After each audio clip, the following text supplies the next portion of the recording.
یوسف گل‌احمدов дар корхонаи Фарид Давлатӣ хоҷагӣ манзили коммуналӣ дар ноҳияи Восе собиқаи корияш 4 аср аст. ӯ ронандаи воситаи нақлиёти боркаш буда, воситаи нақлиётро ҳамеша дар ҳолати хуб ва омодабошӣ нигоҳ медорад.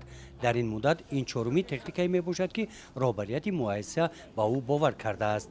Техникои нав гирифтага, бо мисол мехлапата гирифтага, технико ҳама хела коромон буд мешавина, мисол мехлапата гирифтага ҷой 10-12 нафар дига дар кор метавад. Техникои нав гирифтага. дар корхонаи Фарид Давлатӣ хоҷагӣ манзили коммуналӣ дар ноҳияи Восе бо ин техника дар ин сол 3 техникаи боркаши соҳавӣ ворид гардид.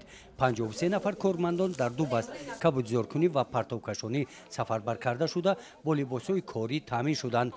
дар ҷамъомади кормандон барои дар сатҳи баланд истиқбол гирифтани ҷашни 35-солагии истиқлоли давлатии ҷумҳурии Тоҷикистон муҳиммияти идома ёфтани сохтмони манзилҳои истиқоматии баландошонаро дар маркази ноҳия байнобар гирифта, барои дар сатҳи баланд бо сифат иҷро намудани корҳои кабудзоркунӣ ва тозакориҳо бо ташкили бастҳои нави корӣ ва ташкили муташаккилонаи кор ва ба роҳ мондани шароити хуби меҳнатро роҳандозӣ карданд. гузориши Хоҷа Назриф, Худойназар Зуҳуров аз ноҳияи Восе барои барномаи иттилоотии Навид.